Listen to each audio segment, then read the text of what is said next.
ಪ್ರಿಯ ಸಹೋದರರೇ, ಕುರಾನನ್ನು ಓದಬೇಕು. ಕುರಾನನ್ನು ಓದುತ್ತಾ ಮತ್ತು ಅದರ ಅರ್ಥವನ್ನು ತಿಳಿಯಬೇಕು ಮತ್ತು ಕುರಾನಿನ ಅಂತರಾಳವನ್ನು ಅರಿಯಬೇಕು. ಇದು ನಿಜವಾದ ಮುಸಲ್ಮಾನನ ಕರ್ತವ್ಯವಾಗಿದೆ. ಆದರೆ ಇವತ್ತಿನ ನಮ್ಮ ಜೀವನ ಎಷ್ಟು ಬ್ಯುಸಿಯಾಗಿದೆ ಅಂತಂತಂದರೆ, ನಾವು ಕುರಾನನ್ನು ಎತ್ತಿಯೂ ಸಹ ನೋಡ್ತಾ ಇಲ್ಲ. ಕುರಾನಿನ ಕಡೆಗೆ ನಮಗೆ ಗಮನ ಇಲ್ಲ. ನಮ್ಮ ಮಕ್ಕಳಿಗೆ ಸರ್ವ ವಿದ್ಯಾಭ್ಯಾಸಗಳ ಬಗ್ಗೆ ನಾವು ಯೋಚಿಸುತ್ತೇವೆ, ಆದರೆ ದೀನಿನ ಮತ್ತು ನಮ್ಮ ಕುರಾನ್ ವಿದ್ಯದ ಬಗ್ಗೆ ನಾವು ನಮ್ಮ ಮಕ್ಕಳಿಗೆ ಕಲಿಸಬೇಕು ಅಂತೇಳಿ ಎಂದು ಸಹ ನಾವು ಯಾವತ್ತೂ ಸಹ ನಾವು ಅದನ್ನು ಆಲೋಚಿಸುವುದಿಲ್ಲ ಮತ್ತು ಅದರ ಬಗ್ಗೆ ನಾವು ಪ್ರಯತ್ನ ಮಾಡೋದಿಲ್ಲ.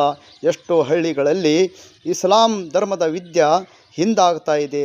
ಅಲ್ಲಿ ಆ ಮಕ್ಕಳಿಗೆ ಅದರ ಒಂದು ವಿದ್ಯೆದ ಒಂದು ಕಲ್ಪನೆಯೂ ಸಹ ಇಲ್ಲ ಮತ್ತು ಆ ವಿದ್ಯೆ ಕಲಿಸ್ತಕ್ಕಂತಹ ಒಂದು ಯಾವುದೇ ರೀತಿಯ ಮದರಸಗಳು ಇಲ್ಲದೇ ಇರುವುದ ಕಾರಣ ಈ ರೀತಿ ಆಗ್ತಾಯಿದೆ. ಆದಷ್ಟು ಪಾಲಕರು